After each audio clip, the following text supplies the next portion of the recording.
It's Vanessa and Nick now at the Property Investor Show 2011, and it's so rare to have Nick on camera because he's usually behind the camera. Good reason for that as well. But funnily enough, through the Property Tribes network, we came across James Hayes' cousin, who's a cameraman, and he's behind the camera. So hello, Philip.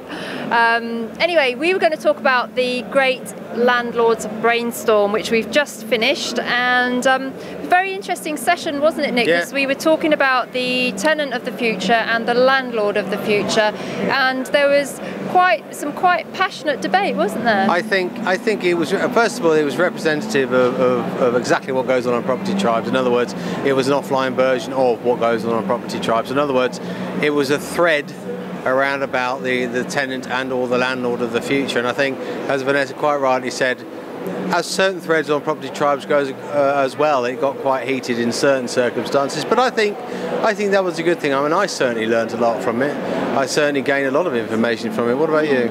I thought the main thing that people wanted to talk about was that the tenant of the future, there's going to be an increasing chance that they are actually an LHA tenant, because more and more people are becoming redundant and going on to benefits. And we as landlords, some of us say, oh, I only take private tenants, but in fact we may not have such a choice of tenants in the future. I don't think so. I don't know, you see, one interesting thing that came out of it, and I must admit I was guilty about putting this input in as well, is that given the nature of the way that this country makes its money, and there's a healthy belt of it is going towards the digital marketplace, most of the people that work within that industry fit into a demographic that would suit an ideal client or an ideal tenant, shall we say. And I think at the moment some of those potentially possibly will be LHA at the moment, but inevitably will become through time and short time, I think, rather than anything else, it will become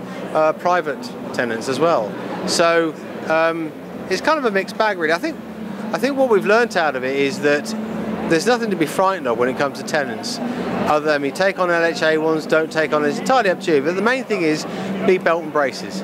Make sure you do your homework, make sure you understand your demographic before you step into it, make sure that you use all the tools that are around you, most of them are on the web as well. Make sure you use all of them to minimise any formative problems that you might get. And there were some people also talking about regulation of the PRS, and the government isn't going to do that. So we as a community, we have to self-regulate, and also it's up to us to try and all work together to improve the image of the PRS and landlords as well, because there's a lot of negativity surrounding us. Yeah, I think so.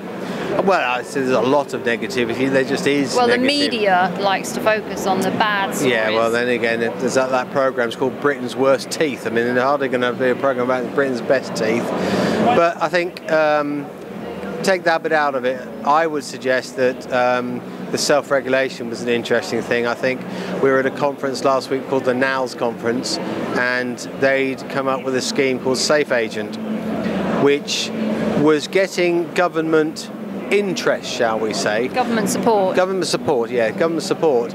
But it was a community-driven scheme to make sure that tenants and landlords as well, via letting agents, are safe. And I think that was interesting, because I think they are taking the bull by the horn and making sure that their industry is regulated, but it's done by self-regulation. That was the interesting thing. And I think us as landlords should adopt the same ideas, adopt the same notion.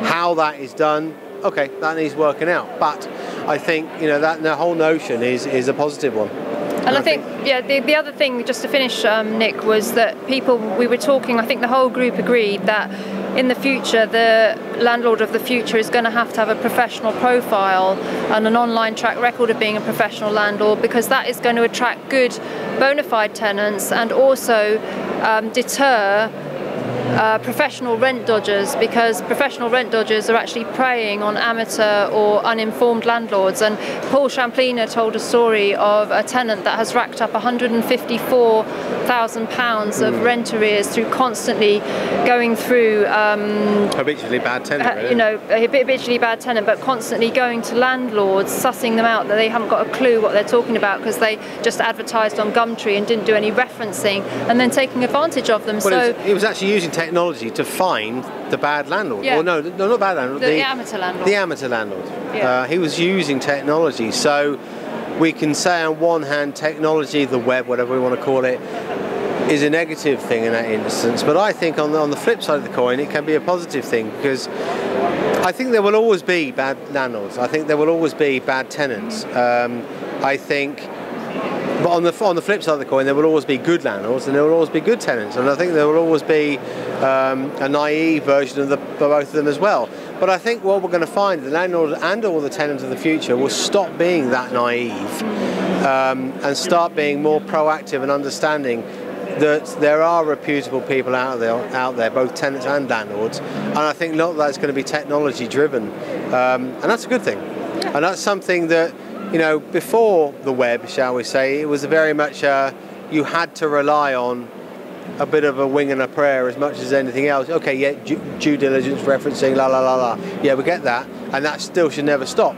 But I think there are other ways that we can reference and do our due diligence on landlords and or tenants as well. Within the community. Within the community, yeah. Well, that's great. So thank you to everybody that joined the debate and the brainstorm, and also to our esteemed panellists. We had Paul Routledge of LRS, who are just over there on their stand over there.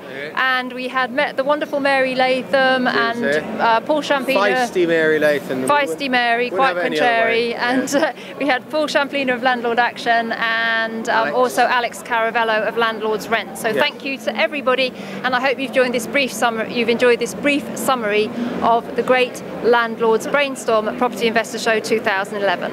Thank you.